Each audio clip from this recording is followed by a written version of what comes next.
Amém e amém. Queridos, hoje é a ceia do Senhor. E a palavra, ela traz muitas implicações para a nossa vida. E hoje não vai ser diferente. Então, quando a gente olha para esses elementos, quando a gente vem para um lugar desse, para relembrar todo o sacrifício desse Jesus, o Nazareno, o que vem à nossa mente? O que vem ao nosso coração? Porque participar da ceia do Senhor não é simplesmente um privilégio, mas uma responsabilidade.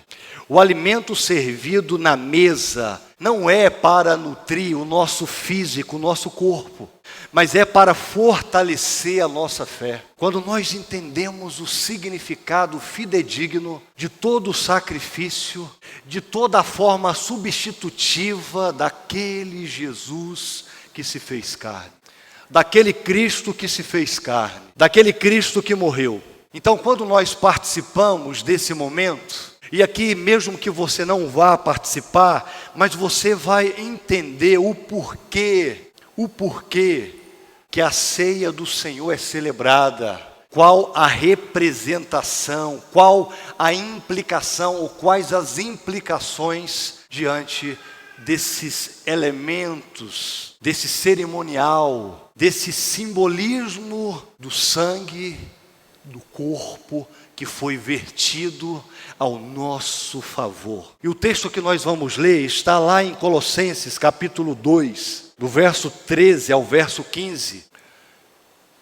Esse texto ele é muito conhecido, porque de fato fala da nossa vida como nós éramos, mas em Cristo nós nos tornamos filhos de Deus. Olha só o que diz o texto das Sagradas Escrituras, mesmo assentados, mas com toda a reverência. Leiamos o texto. Antigamente vocês estavam espiritualmente mortos, por causa dos seus pecados e porque eram não judeus e não tinham a lei.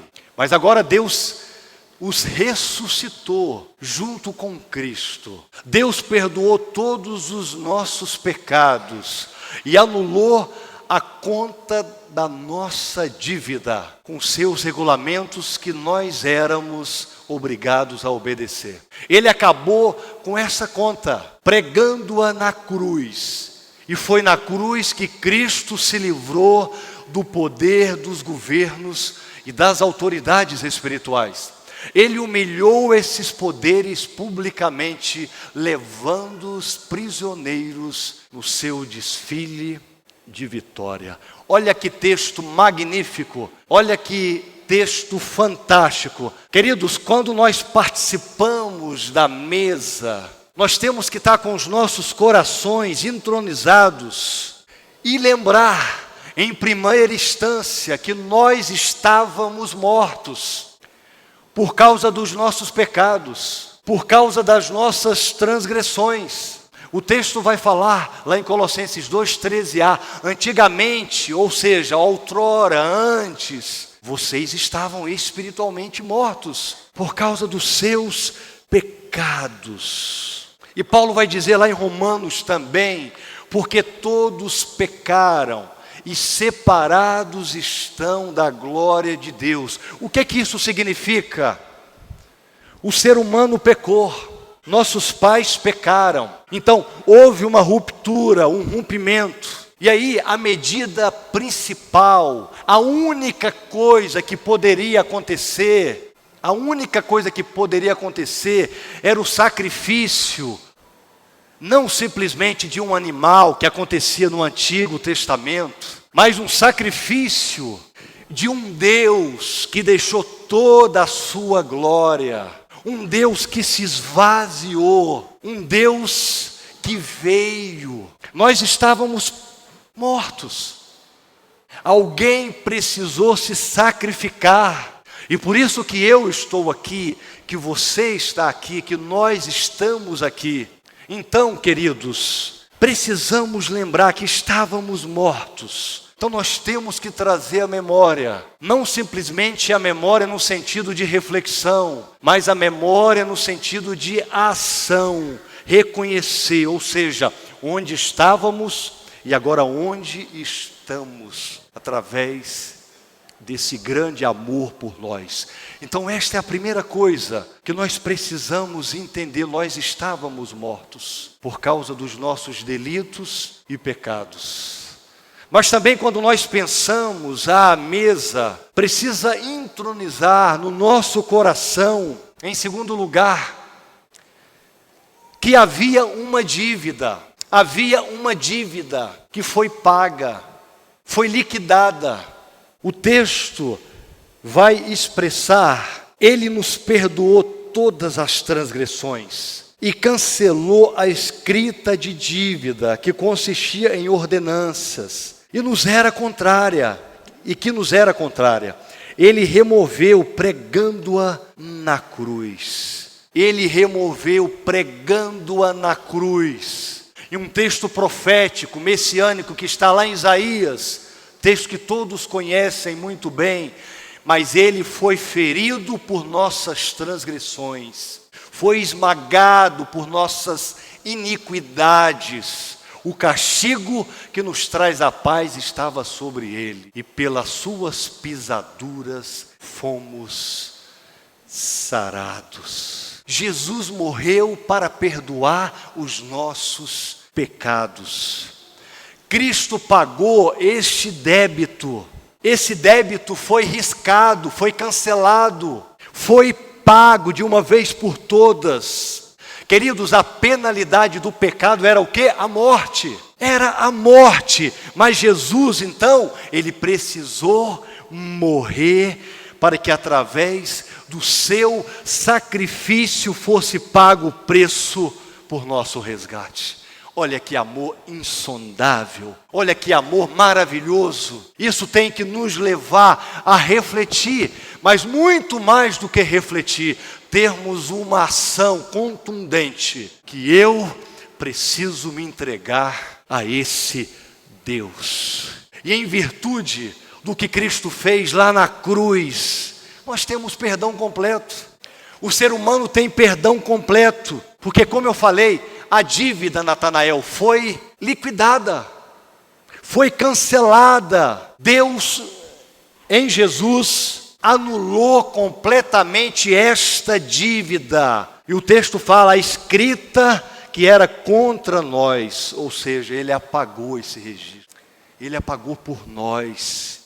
Não há mais dívida, como se não mais tivesse existido. Vocês lembram das últimas palavras de Jesus? Lá no Evangelho de João, capítulo 19, verso 30, quando ele falou no texto assim, ó, está consumado. Esta palavra no grego, tetelestai, está consumado, está terminado, está totalmente pago.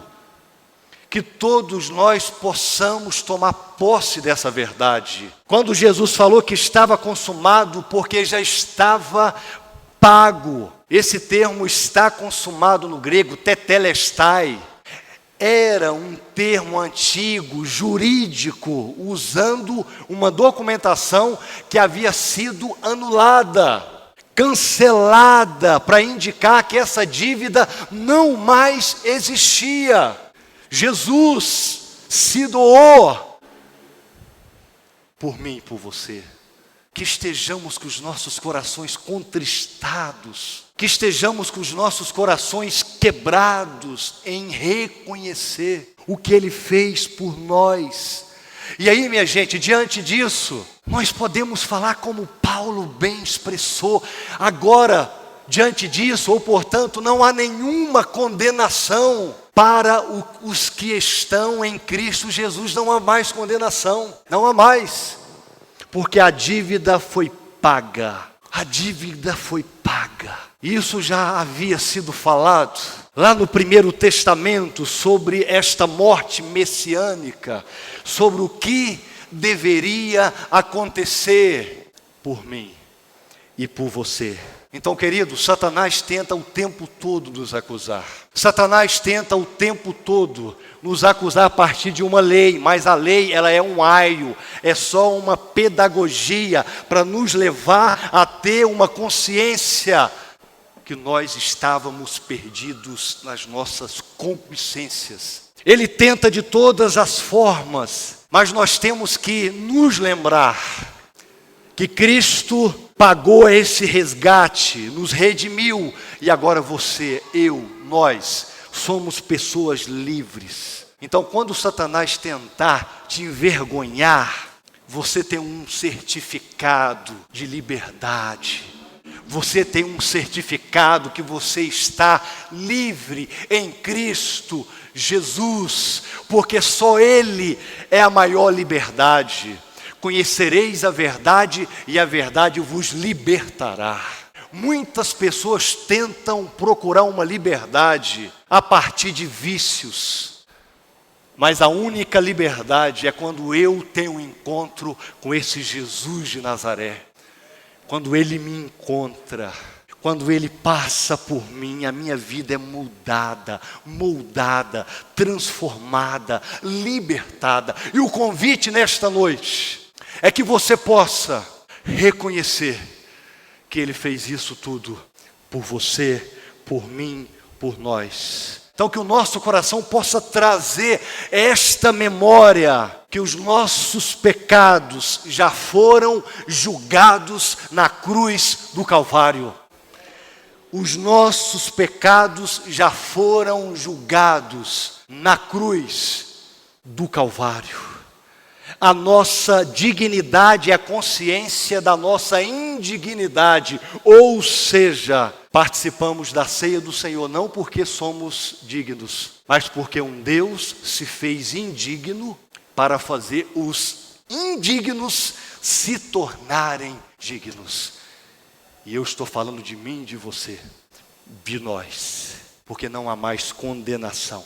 Então nós podemos participar da ceia do Senhor. Eu gosto muito da frase de John Stott, quando ele vai expressar na cruz: em santo amor, Deus, por meio de Cristo, pagou toda a pena de nossa desobediência. Toda a pena foi paga, toda a desobediência foi paga na cruz do Calvário. Mas também quando nós olhamos para o nosso coração e nós intronizamos o significado real, nós podemos entender também, reconhecer que o inimigo da nossa vida foi derrotado. Foi derrotado de uma vez por todas. O texto vai dizer, tendo despojado os poderes e as autoridades. Em outras traduções, tendo despojado, autoridade, potestades, fez deles um espetáculo público, triunfando sobre eles na cruz. Jesus não somente, presta atenção, Jesus não somente lidou com o pecado na cruz, mas também com Satanás. Diz o texto aí, Jesus despojou os principados, despojou as potestades e os fez cativos, está aí no texto, triunfando sobre esses poderes satânicos. Ou seja, na cruz do Calvário, Jesus quebrou de uma vez por todas, para sempre, o poder dos principados, das potestades. Quebrou de uma vez por todas. Não havia nenhum outro caminho para se derrotar o inimigo que combatia e combate contra nós. O único caminho para derrotar o inimigo era e é a cruz. O único caminho, meus irmãos, na cruz do Calvário, Jesus Cristo conquistou vitória absoluta sobre o inimigo que precisava ser derrotado. Foi na cruz do Calvário, na cruz do Calvário. Pedro vai nos dizer, Ele mesmo carregou nossos pecados em seu corpo na cruz, a fim de que morrêssemos para o pecado e vivêssemos para a justiça. Por suas feridas somos curados. Fomos curados. Diante disso, então, como que nós podemos viver? Diante dessas questões que nós falamos agora. Como nós podemos viver? Trazendo agora para a aplicabilidade de todo o amor, de todo o esvaziamento, de toda obra de resgate do Deus Filho, vindo até nós, vindo por nós, como reconhecimento de tudo aquilo que esse Jesus Cristo fez por nós. Quando nós estamos diante da mesa, o nosso coração tem que estar entronizado. E como família cristã, então, nós precisamos amar e perdoar uns aos outros. Amar e perdoar uns aos outros. O texto fala, assim como o Senhor vos perdoou, assim fazei vós também. Assim fazei vós também. Precisamos amar, precisamos perdoar os irmãos que comungam conosco. Precisamos ter isso no nosso coração. Isso aí é atitude, não é sentimento, porque o sentimento engana o ser humano. Atitude diária de amar, de perdoar, de andar junto, de ombrear, de abraçar, de cuidar. Oh, meus irmãos, como é grave quando a gente não tem isso no nosso coração. John Stott, ele vai dizer, é impossível ser verdadeiramente convertido a Deus sem ser, através disso, convertido ao próximo. Porque como que você vai amar a Deus se você não ama a pessoa que está do seu lado? E João vai dizer isso muito bem, que nós temos que amar. E a expressão máxima, externamente falando, que nós amamos a Deus, é fazendo o quê? Amando os nossos irmãos. Amando os nossos irmãos. Como é grave nós assentarmos-nos à mesa do Senhor, desprovidos desse amor uns pelos outros. Como é indigno a gente afirmar que nós somos membros uns dos outros, se abrimos e se abrigamos no nosso coração uma repulsa contra o outro. Não, é uma decisão diária. Jamais podemos ter repulsa por aqueles que Deus morreu, que é o nosso irmão, que é a pessoa que está do nosso lado. Então, diante da mesa do Senhor, não devemos apontar os pecados dos outros, mas devemos arrepender dos nossos pecados e vivermos uma vida de santificação. Porque é isso que a palavra nos diz. E para findar esse momento, quando olhamos para a mesa do Senhor, entronizando no nosso coração esse significado, como família cristã, nós devemos celebrar com Cristo o lugar preparado por Ele.